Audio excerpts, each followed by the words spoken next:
Bismillahirrahmanirrahim. Assalamualaikum warahmatullahi wabarakatuh. Perkenalkan, nama saya Fitriani, kelas B22 PGMI, Stai Al-Kifayah. Pada kesempatan kali ini, saya akan mempresentasikan makalah dengan judul Kebijakan, Peran, Kedudukan, dan Kode Etik Guru di Indonesia. Tugas ini merupakan tugas mata kuliah Profesi dan Etika Keguruan dengan dosen pengampu Ibu Meliza Sari, MPD. 1. Kebijakan guru.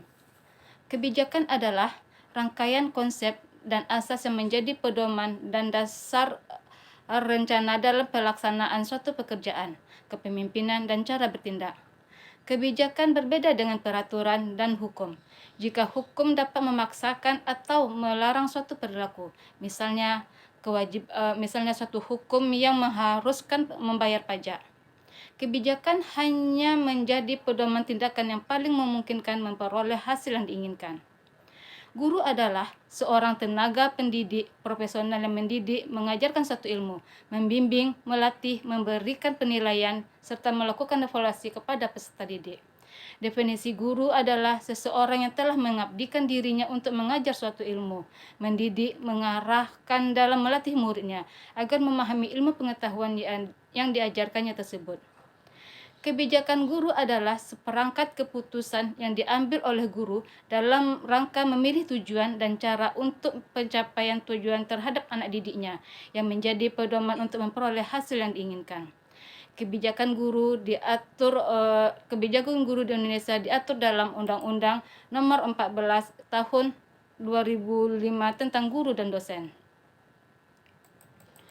Undang-undang ini mengatur bahwa profesi guru merupakan bidang pekerjaan khusus yang dilaksanakan berdasarkan prinsip-prinsip tertentu. Prinsip tersebut antara lain memiliki jaminan perlindungan hukum dalam melaksanakan tugas keprofesionalan.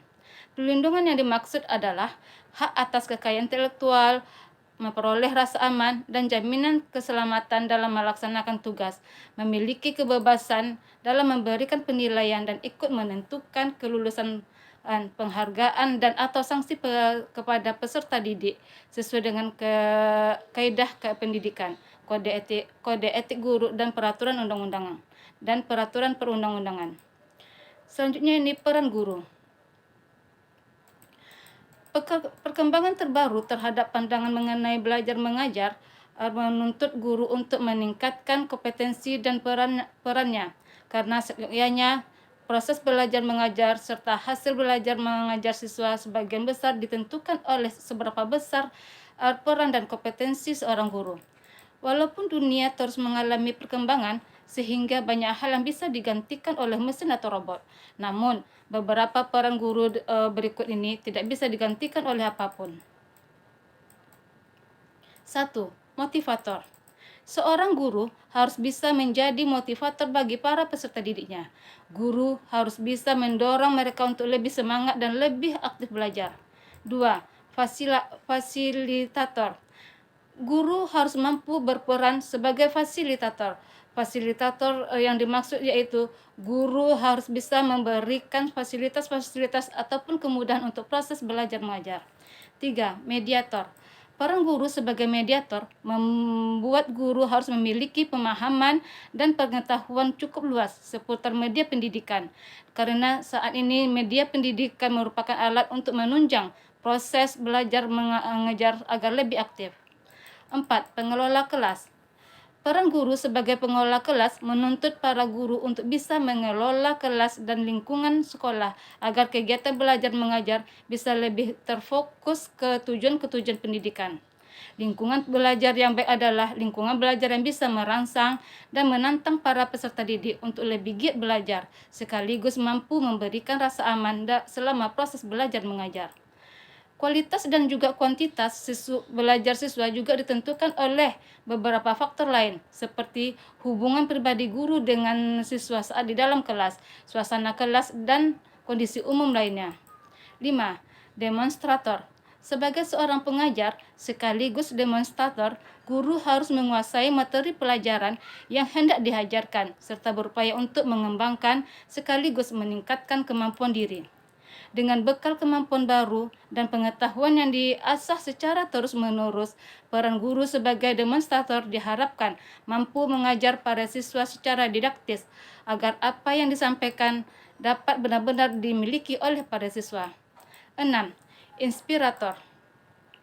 Peran guru sebagai inspirator adalah memberi inspirasi untuk kemajuan belajar para peserta didik.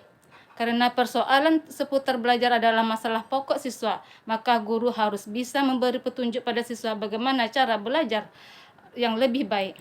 7. Mentor. Sebagai seorang mentor, guru sudah seharusnya bisa menjadi rekan belajar bagi siswanya. Guru harus bisa memberi arahan dan juga bimbingan pada para siswa dan tidak bersikap otoriter atau selalu mendikte peserta didik supaya bisa melakukan apapun keinginannya. 8. Pemantik kreativitas dan imajinasi. Pendidik di era sekarang bersifat lebih fleksibel dan tidak kaku atau berpusat pada guru saja. Seorang guru dituntut agar bisa mendesain sebuah proses pembelajaran yang menyenangkan dan aktif untuk para peserta didik. 9. Pengembang kerja tim. Kolaborasi adalah keterampilan yang harus dikuasai oleh para siswa di era ini. Guru harus bisa melatih siswa untuk dapat berkolaborasi dengan pihak lain, serta menanamkan nilai-nilai positif pada karakter siswanya. 10. Empati sosial. Seorang guru harus dapat menunjukkan empati pada peserta didiknya. Hal ini adalah salah satu yang tidak bisa digantikan oleh apapun, karena empati guru merupakan penghargaan terhadap sisi kemanusiaan peserta didik. Selanjutnya ini kedudukan guru di Indonesia. Guru menjadi faktor yang menentukan mutu pendidikan, karena guru berhadapan langsung dengan para peserta didik dalam proses pembelajaran di kelas. Guru dalam menjalankan tugas profesionalnya mempunyai tugas dan tanggung jawab yang ringan. Untuk itu, guru memiliki dan menguasai kompetensinya dan sekaligus mengetahui hak dan kewajibannya, sehingga ia menjadi sosok yang betul-betul profesional. Guru berkewajiban membantu perkembangan anak menuju kedewasaan yang sesuai dengan ajaran Islam. Guru sebagai jabatan profesional yang dituntut sebab memiliki keahlian khusus. Untuk itu, guru harus diberikan hak-hak tertentu sehingga mereka dapat memenuhi tugas dan tanggung jawabnya. Guru profesional dituntut memiliki kompetensi khusus yang meliputi pedagogik, kepribadian, sosial, dan profesional. Kode etik guru di Indonesia. Kode etik guru adalah seperangkat norma dan prinsip moral yang mengatur perilaku guru dalam melaksanakan tugas dan tanggung jawabnya sebagai pendidik. Kode etik guru berisi panduan dan menghormati hak-hak dan kebutuhan siswa, menjaga profesionalisme, integritas, dan etika dalam hubungan antar guru, siswa, orang tua, dan masyarakat. Kode etik guru juga mencakup tanggung jawab guru dalam meningkatkan kompetensi profesionalnya, menjaga kerahasiaan informasi siswa, menghindari konflik kepentingan, serta bertanggung jawab dalam menyampaikan pembelajaran yang bermutu dan adil. Kode etik guru di Indonesia terdiri dari beberapa prinsip dasar yang harus dipegang oleh seorang guru, antara lain: 1. Menghargai dan menghormati hak asasi manusia serta keanekaragaman budaya. 2. Membangun hubungan yang baik dengan siswa dan masyarakat. 3. Melaksanakan tugas mengajar dengan penuh tanggung jawab dan profesionalisme. 4. Mengembangkan diri secara terus-menerus melalui kegiatan peningkatan kompetensi. 5. Menjaga integritas dan etika dalam melaksanakan tugas guru. Seiring berjalannya waktu, Kode etik guru Indonesia mengalami beberapa revisi dan penyempurnaan. Revisi terakhir dilakukan pada tahun 2015 oleh Peraturan Pemerintah Nomor 74 Tahun 2008 tentang guru. Kode etik guru Indonesia memiliki peran penting dalam mengarahkan perilaku dan tindakan seorang guru.